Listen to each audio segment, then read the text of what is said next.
At the end of my homily last weekend, I reminded everyone and myself that it's not easy to be a Christian. We are asked to have Jesus as the absolute center of our lives, and that's not easy. That's a high expectation, but we want to do it because we know it's the best way to live.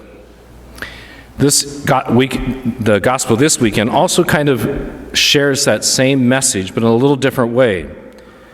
Jesus says right in the beginning, "I am sending you like lambs among wolves." And he makes it clear that when they go out to share his message and do his work, some will accept them and some will not. It really is no different for us today. There's so many young people who have rejected the faith that they were formed in by their parents or faith formation or the Catholic school. And it's not just young people either. I've seen many practicing Catholics drift away from Sunday Mass or any involvement in parish activities. It appears for many people they're satisfied with their work, their leisure activities, and maybe giving a helping hand to a neighbor. But they have stayed away from the larger commitment to God, to the parish, and to the outreach and work of the parish for those on the margins. We will also run into people who make fun of the Catholic Church, especially lately because of the sex scandal, but also for the things that we stand for. All of this can be rather discouraging. But today, Jesus reminds us of the truth about following him and sharing our faith with others. It is hard, but it's not all bad news by any means. In this gospel passage, his disciples came back from their mission rejoicing. They experienced the power of Christ working through them over the devil and evil. They did experience some people welcoming them and receiving them so they could share the gospel with them. Now, this is also the case for us. We're gathered here this morning.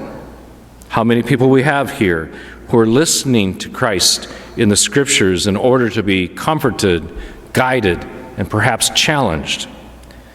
We have people of all ages here this morning. We have good things going on in our parish and in the Five Saints Catholic community. People are praying. People are coming together for events like the Fall Festival, the Fair Stand. And not to have it focused on me, but I would like to remind people that we had a great experience of the Catholic Church 2 weeks ago when we celebrated my 40th anniversary celebration in West Bend.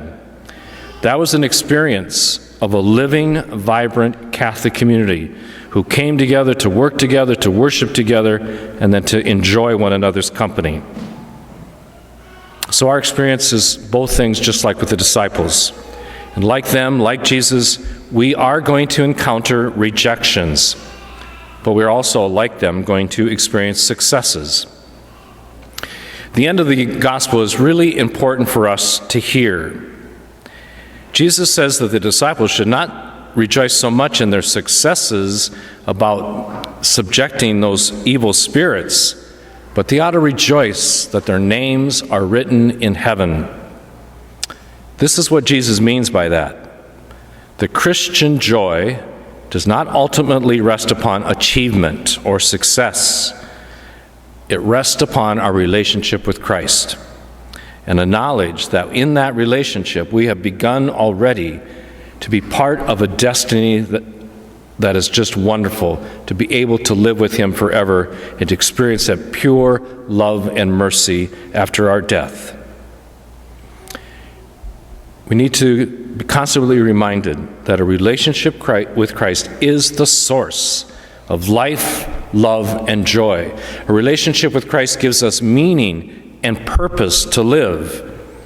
And that relationship is fed by what we do individually and communally. So besides our personal prayer, what we're doing now is really important. We need to come together to worship. We need to come together to pray. We need to come together to work together and to serve others together. This is how we try to keep Jesus at the center of our lives. And we're not always perfect at that by any means. And the Five Saints Catholic community is trying to do that. Therefore, without being presumptuous, I am confident that I could say the same words as Jesus to you and to me. He is telling us this morning, rejoice, because your names are written in heaven.